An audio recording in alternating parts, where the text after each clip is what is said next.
Excel techno school, Guruvayanakere, Venur. Admission open now.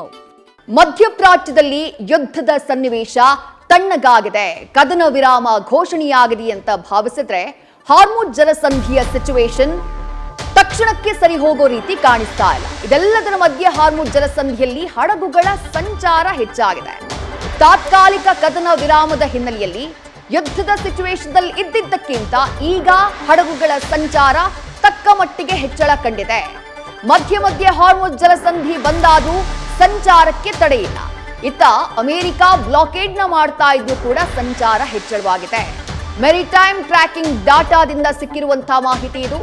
April 16ಕ್ಕೆ 24 ಗಂಟೆಯಲ್ಲಿ ಜಲಸಂಧಿಯನ್ನ 20ಕ್ಕೂ ಹೆಚ್ಚು ಹಡಗುಗಳು ದಾಟಿದ್ದಾವೆ. ಇರಾನ್ ಬಂದರುಗಳಿಂದ ಬಾರದಿರುವ ಹಡಗುಗಳು, ಅಂದ್ರೆ ಅಲ್ಲಿಂದ ಬಂದ ಹಡಗುಗಳಿಗೆ ಮಾತ್ರ ಅಮೆರಿಕ ಬ್ಲಾಕ್ ಮಾಡ್ತಾ ಇದೆ.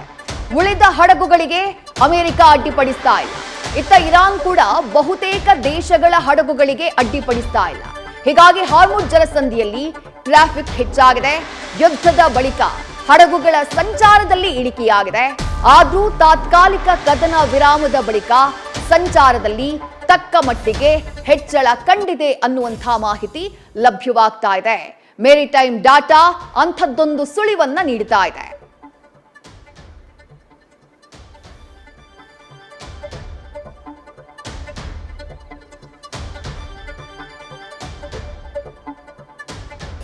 ಮೆರಿಟೈಮ್ ಡಾಟಾದಲ್ಲಿ ಯಾವ ರೀತಿ ಹಡಗುಗಳ ಸಂಚಾರವನ್ನ ತೋರಿಸಲಾಗಿದೆ ಅನ್ನೋದನ್ನ ಗಮನಿಸ್ತಾ ಇದ್ದೀವಿ.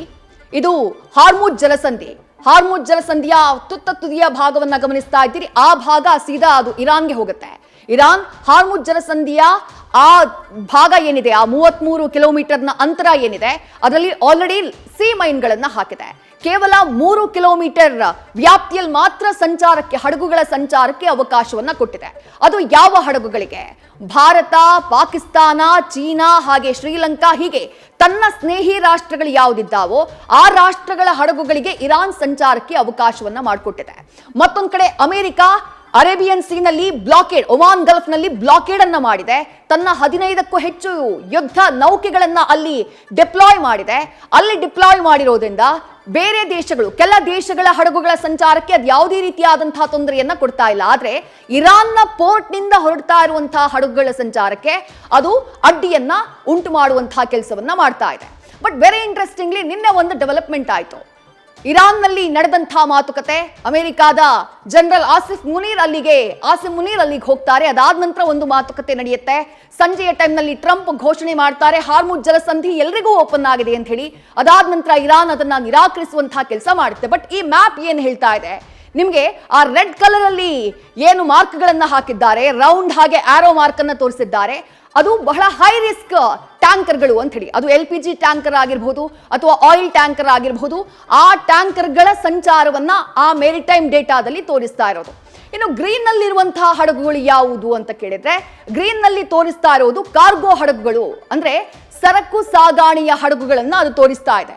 ಇನ್ನು ಬ್ಲೂ ನಲ್ಲಿರುವಂತದ್ದು ಅದು ಫಿಶಿಂಗ್ ಇರಬಹುದು ಅಥವಾ ಬೇರೆ ಇತರೆ ವಸ್ತುಗಳಿಗೆ ಸಂಬಂಧಪಟ್ಟಂತಹ ಹಡಗುಗಳ ಸಂಚಾರವನ್ನ ಈ ಮ್ಯಾಪ್ ತೋರಿಸ್ತಾ ಇದೆ. ಬಟ್ ವೆರಿ ಇಂಟ್ರೆಸ್ಟಿಂಗ್ಲಿ ಡಿಫೆನ್ಸ್ ಮಿಲಿಟರಿಗೆ ಸಂಬಂಧಪಟ್ಟಂತಹ ಹಡಗುಗಳು ಇದ್ರಲ್ಲಿ ಶೋ ಆಗ್ತಾವ ಅಂತ ಕೇಳಿದ್ರೆ ಅದರ ಸಾಧ್ಯತೆ ತೀರಾ ಕಡಿಮೆ. ಯಾಕಂದ್ರೆ ಆಟೋಮೆಟಿಕ್ ಐಡೆಂಟಿಫಿಕೇಶನ್ ಸಿಸ್ಟಮ್ ಅನ್ನುವಂಥದ್ದು ಒಂದು ಮೆಷಿನರಿ ಇರುತ್ತೆ. ಅದನ್ನ ಎಲ್ಲಾ ಹಡಗುಗಳು ಫಾಲೋ ಮಾಡಬೇಕು. ಆದ್ರೆ ಮಿಲಿಟರಿ ಹಡಗುಗಳು ಅದನ್ನ ಫಾಲೋ ಮಾಡೋದಿಲ್ಲ. ಯಾಕಂದ್ರೆ ಅವುಗಳ ಐಡೆಂಟಿಫಿಕೇಶನ್ ರಿವೀಲ್ ಆಗುತ್ತೆ ಅನ್ನುವಂತಹ ಕಾರಣಕ್ಕಾಗಿ ಆ ಹಡಗುಗಳನ್ನ ನಾವಿಲ್ಲಿ ನೋಡೋದಕ್ಕೆ ಸಾಧ್ಯ ಇಲ್ಲ. ಬಟ್ ಇಲ್ಲಿ ನೀವು ಬಹಳ ಕ್ಲಿಯರ್ ಆಗಿ ಗಮನಿಸಬಹುದು ಎಷ್ಟರ ಮಟ್ಟಿಗೆ ಹಡಗುಗಳು ಆ ಭಾಗದಲ್ಲಿ ಪರ್ಷಿಯನ್ ಗಲ್ಫ್ ನಲ್ಲಿ ಲಾಕ್ ಆಗಿದ್ದಾವೆ. ಎಲ್ಲೋ 1, 2 ಒಂದಿಡೀ ದಿನಕ್ಕೆ ಹೋಗಿದ್ದು ಮೊನ್ನೆ 20 ಹಡಗುಗಳು ಮಾತ್ರ ಪಾಸ್ ಆಗಿರೋದು, 20 ಹಡಗುಗಳು ಮಾತ್ರ. ಅಂದ್ರೆ ಕದನ ವಿರಾಮದ ಘೋಷಣೆ ಇದ್ರೂ ಕೂಡ ಕೆಲ ರಾಷ್ಟ್ರಗಳಿಗೆ ಅವಕಾಶವನ್ನ ಇರಾನ್ ಮಾಡಿಕೊಟ್ಟಿದ್ರು ಕೂಡ, ಇನ್ಕ್ಲೂಡಿಂಗ್ ಅಮೆರಿಕ ಮಾಡಿಕೊಟ್ಟಿದ್ರು ಕೂಡ, ಹಡಗುಗಳ ಸಂಚಾರ ಇನ್ನೂ ಕೂಡ ಹಾರ್ಮುಜ್ ಜಲಸಂಧಿಯಲ್ಲಿ ಸಹಜ ಸ್ಥಿತಿಗೆ ಬಂದಿಲ್ಲ.